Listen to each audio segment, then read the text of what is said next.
Okay, so I'm convinced that I've found the only real way to quit any addiction. And if you've tried to quit anything before, you've probably used this method, but you did it in the completely wrong way. And because of that, it didn't work. I'm going to talk about that later in the video. But right now, to start off, I'm going to tell you how I tricked my brain into being addicted to self-improvement instead of drugs. Now, apart from the physical addiction to a substance or the mental obsession that you get when you're an addict, there's something to be said about the power of the subconscious and when a habit's formed, like how incredibly fucking hard it is to break, whether you're an addict or not. That's even without a physical addiction or a mental obsession.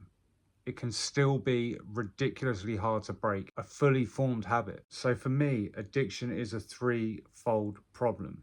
You have the physical addiction, okay? And in order to get rid of that, you need time away from the substance.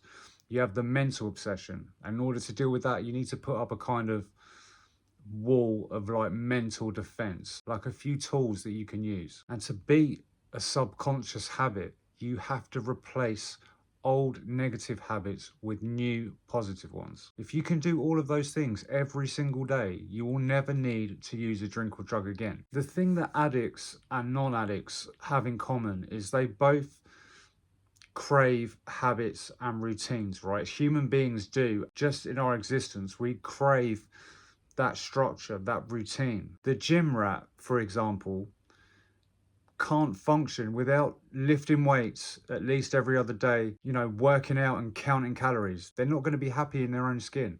They're going to hate their life. You know, the stay-at-home housewife, clean freak, who wants to fucking label everything in the pantry. Everything has to be spick and span or else she's not going to be able to feel good, right? She's going to be irritable. She's going to be discontent. Do you understand what I mean?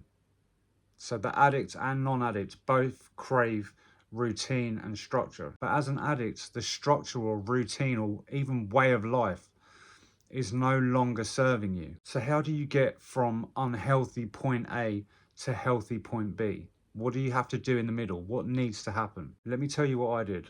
Once I got some time away from my substance and I learned a few of the mental tools that I was talking about, the third thing I did was I started to reprogram my subconscious mind with new healthy habits. Although I didn't know I was doing it at the time. This is all in retrospect. Listen, as an addict, without a completely new routine or way of life, you are like a paper sailboat on the Atlantic in a fucking hurricane. It will be an absolute miracle if you ever see land again. And in my experience, the more aggressive your usage was or habit is, the more aggressive you're going to have to be with your new routine and structure. You literally have to fight fire with fire. It's the only way. So I started to be as meticulous with my new habits as I was about my habits when I was an addict. I tell you, when I really noticed the shift was after I quit social media. So obviously being in addiction, my dopamine levels were fucking all over the place because I'm relying on outside sources to give me dopamine, right? And then social media just adds more fuel to that fire. If you're trying to get sober, it's still just fucking with your dopamine. So I stopped doing that.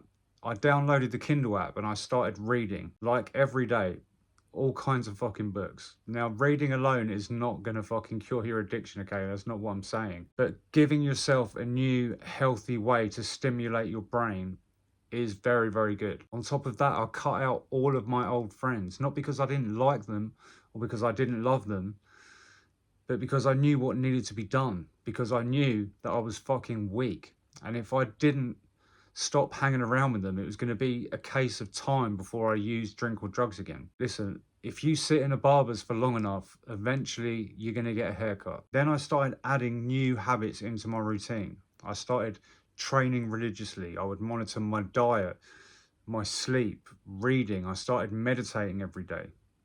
I started tracking all of my habits. It became so ingrained in me that I was like the gym rat or the stay-at-home housewife or a fucking drug addict, because if I didn't do it, I couldn't function.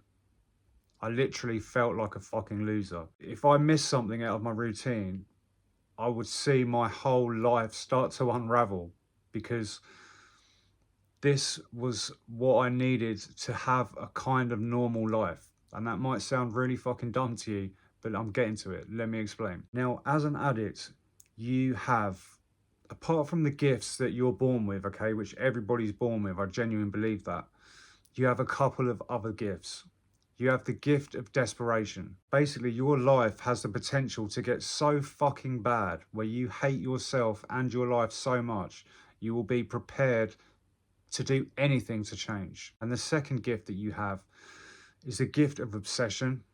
That obsession that you have for your substance, you have the power to transmute that into anything else that you want. So to answer what I was saying at the beginning of the video, the only real way to beat any addiction is by substitution, and not substituting one substance with another. I don't know if you're like me, but if you are, you've tried a lot of different drugs, okay? You will use one drug religiously, feel shit about it, it will stop working, you'll switch to something else, then you'll switch to alcohol, and it goes on and on and on. I'm not talking about that. You cannot substitute one substance with another substance. Once you get a few things in place, you have to plug up that void. And you can use anything you want. It can be art, music, a passion or a pastime, spirituality, a sport, going to the gym, starting a business, whatever you want. But no matter what, that void has to be filled.